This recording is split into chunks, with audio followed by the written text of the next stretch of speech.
The weather's warming up here and I'm starting to pull out all of my previous summer me-mades and put them back into rotation. And I'm excited to add this one to the mix today. This is the Waterfall Raglan by Chalk and Notch Patterns. There are a few views offered for this pattern, including a cropped length and a dress version. And you can follow this sew along for whichever view you choose. This pattern comes together very quickly whether you're using a serger or a regular sewing machine, as we're doing in this video today. For all of my main seams, I'm using a narrow zigzag stitch with a width of 0.5 and a length of 2.5. I'm even using that same stitch today for all of my hems, for the bottoms of the sleeves and the bottom of the ruffle. You're also going to see me finishing my seam allowances in this video using that same stitch. So to avoid using the serger, I'm sewing all of the seams twice, first with the standard 3/8 inch seam allowance and then once more with a 1/4 inch seam allowance. This gives me a nice clean finish on the inside as well as a nice secure seam. And to make sure that my neckband is nice and stretchy, I'm using a lightning bolt stitch. I hope you join me today as we make a pretty t-shirt you'll want to wear all summer long. Let's get started. For our front ruffle piece, we're going to be gathering the top edge from one corner along the straight edge all the way to the opposite corner. I'm going to be using the longest stitch on my machine, leaving thread tails on both ends so that I have threads to pull for gathering, and sewing with about a 1/4 inch seam allowance.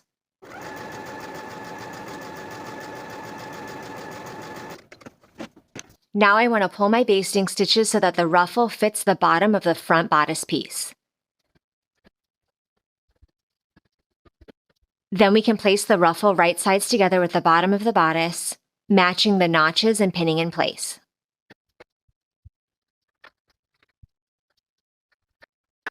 And I'm going to be sewing the seam twice. My first pass will be with that 3/8 inch seam allowance, and then I'm going to sew again from one side to the other with a 1/4 inch seam allowance, just to give a finish to those raw edges. You could also choose to sew this seam with a regular straight stitch, and then use your serger to finish those raw edges together.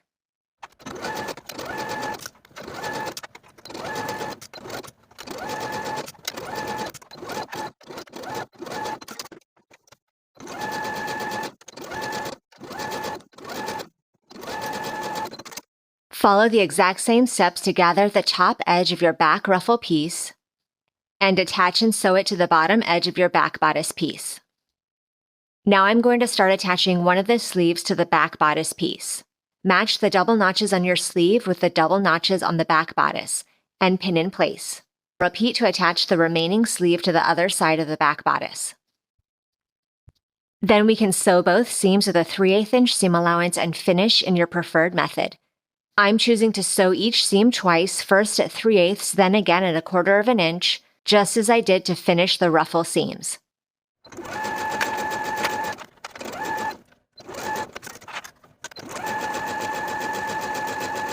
And then press those seam allowances toward the bodice.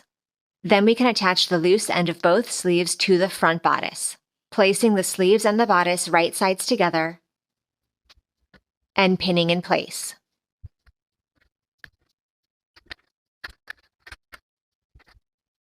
Sew and finish both seams with a 3/8 inch seam allowance and finish in the same way as you did to attach the back sleeves.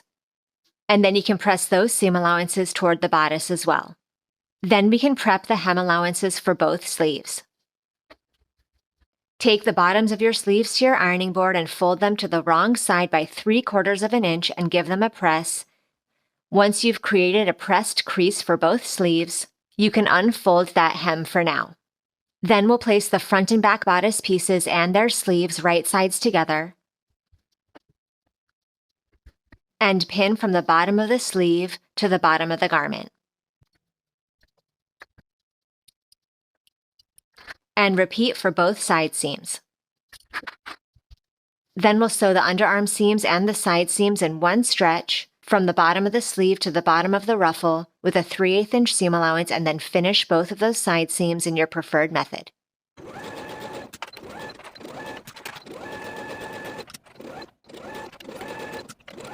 And then press those side seam allowances toward the back.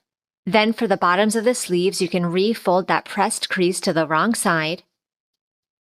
Stitch that hem in place all the way around using a stretch stitch. I'm just going to use a narrow zigzag stitch and do this for the bottoms of both sleeves.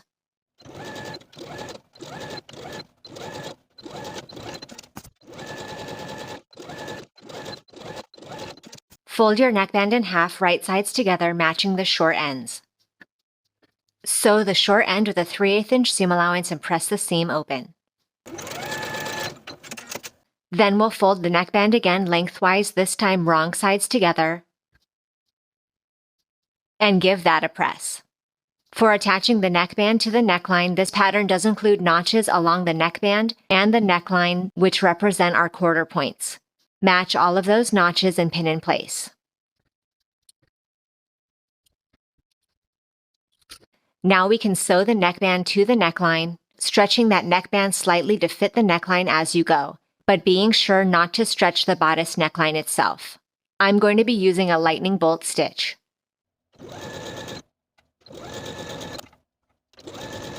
Press that neckline seam allowance down toward the bodice. You can optionally choose to top stitch around the neckline about 1/8 inch below that original seam. I'm going to use a narrow zigzag stitch to do this all the way around.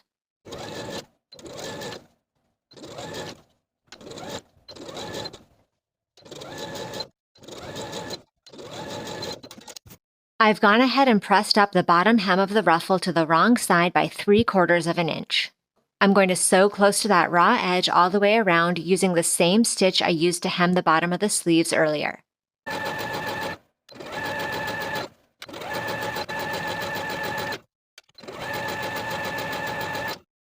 And now your raglan top is complete.